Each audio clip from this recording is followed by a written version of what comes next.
बिस्मिल्लाहिर्रहमानिर्रहीम अस्सलामुअलैकुम वरहमतुल्लाहि वबरकातुहू। हाउस वाइफ डेली व्लॉग में खुश आमदीद। एक बहुत ही प्यारी सुबह, एक बहुत ही प्यारे दिन और अपने रब्बुल आलमीन की बहुत बड़ी रहमत के तलबगार उम्मीदवार बनते हुए हम अपने आज के डेली व्लॉग का आगाज़ करते हैं। आज सुबह ही सुबह घर के काम काज मुकम्मल करेंगे, उसके बाद नाश्ता, बच्चों को स्कूल रवाना करेंगे। उसके बाद बच्चों के बाबा को नाश्ता वगैरह करवा के आज हम जाएंगे बाज़ार, क्योंकि हमें करनी है शॉपिंग। और वो शॉपिंग हम करेंगे रमज़ान से भी पहले ईद की तैयारी।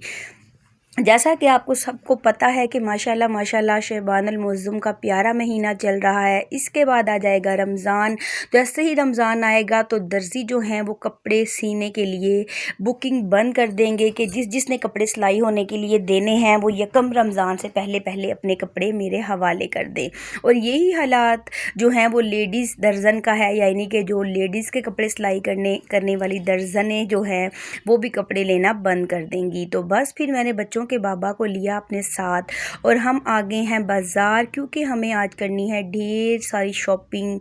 लेसिस, बटन और कुछ मोती और कुछ शलवारें मैच करनी है, कुछ शमीज़ें मैच करनी है, कुछ कपड़े वगैरह हमें ख़रीदने हैं, कुछ दुपट्टे हमें ख़रीदने हैं। हमें काफ़ी सारी छोटी छोटी चीज़ें जो है ना वो ख़रीदनी है और तैयारी करनी है, ताकि हम कपड़े सिलाई होने के लिए टेलर के हवाले कर दें और फिर हम बिल्कुल टेंशन फ्री हो जाएं कि हमारे कपड़े जो हैं वो सिलाई होके आ जाएंगे। और वैसे भी जो रमज़ानुल मुबारक का प्यारा महीना है वो अल्लाह ताला की इबादत के लिए है। मैं तो हर साल यही करती हूँ कि पहले ही सारे कपड़े वगैरह जो हैं वो लेके बनवा के तैयार करके रख देती हूँ, ताकि रमज़ान में हम रोज़ा रखें, कुरान पाक की तिलावत करें, अल्लाह ताला की इबादत करें ज़्यादा से ज़्यादा। हाँ, जो आखिरी अय्याम होते हैं, यानी कि जब 2 से 3 दिन रह जाते हैं ना, तो फिर चूड़ियाँ या कुछ बच्चों की बहुत ज़रूरी चीज़ें जो एमरजेंसी में रह जाए ना, तो वो ख़रीद लेते हैं। बाकी कपड़े वगैरह जो घूमने फिरने, लेसें मैच करनी है, शमीज़ें मैच करनी है, बटन दुपट्टे,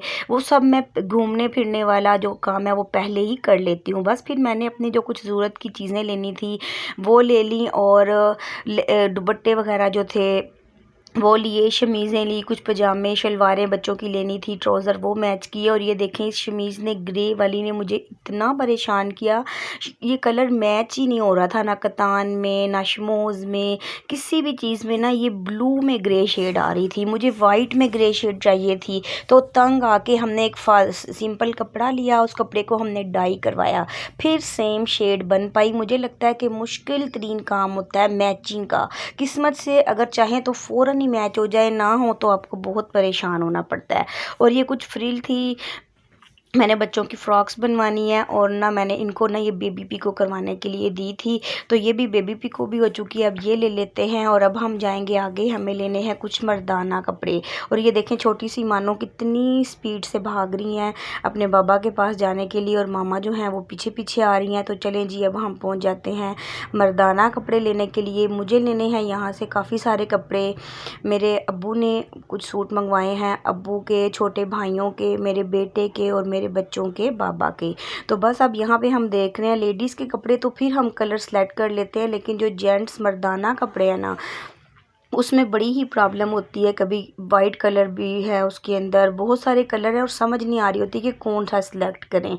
और जब सिलेक्शन आपके ऊपर छोड़ दी जाए कि आप अपनी मर्ज़ी से ले आना, फिर तो बहुत ज़्यादा प्रॉब्लम होती है कि किसके लिए कौन सा कलर मैं पसंद करूं। क्योंकि लेडीज़ हैं वो तेज़ तेज़ कलर पहनती हैं, तो बहुत आसानी से हम मैच कर लेते हैं कि पहले पिंक लिया था अब महरून ले लेते हैं, पहले शॉकिंग लिया था तो अब ग्रीन ले लेते हैं।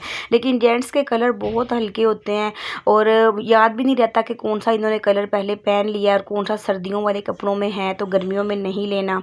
तो ये देखिए, मैं ये 5 सूट लेके आई थी, इसके अंदर से 3 जो हैं वो मेरे मायके में जाएंगे। अब्बू ने मंगवाए हैं, वाइट अब्बू का और 2 छोटे भाइयों के और 2 मेरे बेटे के हैं।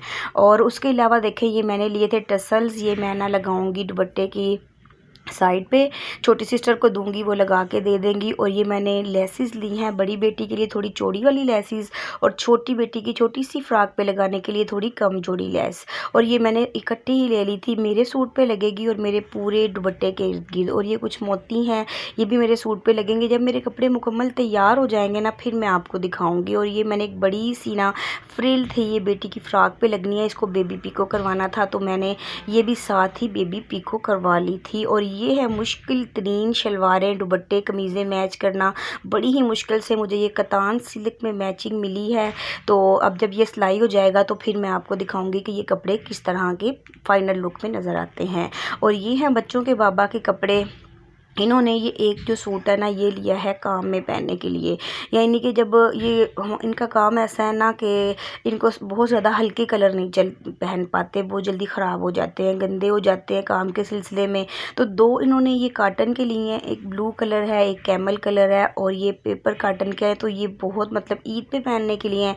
और एक ये इन्होंने बिल्कुल नॉर्मल सा लिया है, ऐसे ही नॉर्मल रूटीन में काम पे पहनने के लिए मिक्स से कपड़े का सूट है। तो बस फिर ये ढेर सारी जितनी भी शॉपिंग थी ना, वो मुकम्मल करने में जितनी जल्दी में मैंने आपको शॉपिंग दिखाई है, इतना टाइम नहीं लगा था, बल्कि बहुत ज़्यादा टाइम लगा था। छोटी छोटी चीज़ें मैच करना, ख़रीदना, सिलेक्ट करना। और उसके बाद सबसे ज़्यादा इन लेसिस वगैरह ने मुझे ना परेशान किया था, क्योंकि ये गाजरी सी शेड थी और ये बहुत मुश्किल से मिली। और फिर बड़ी बेटी के लिए थोड़ी चौड़ी लेनी थी, और छोटी बेटी के लिए ना मुझे थोड़ी बारीक वाली चाहिए थी।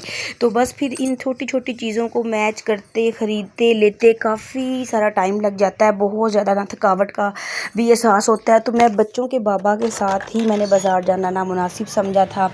तो यही मैंने अपनी शॉपिंग वगैरह की। और ये सारे जो कपड़े वगैरह हैं बच्चों के बाबा टेलर को दे आए थे, जो अब्बू के घर भेजने थे अब्बू तक पहुंचा दिए कि वो अपने टेलर को ख़ुद दे लेंगे। और मैंने अपने जो कपड़े थे वो अपनी ममानी जान के हवाले किए, तो वो उनको बेहतरीन सा स्टिच करके हमारे तक पहुंचा देंगी। तो यही था मेरा आज का इन्फॉर्मेशन व्लॉग कि आप भी अपनी ईद की तैयारी रमज़ान से पहले कर लें, ताकि रमज़ान में ज़्यादा से ज़्यादा अल्लाह ताला की इबादत हो सके, हम रोज़े को बेहतरीन तरीके से अदा कर सकें।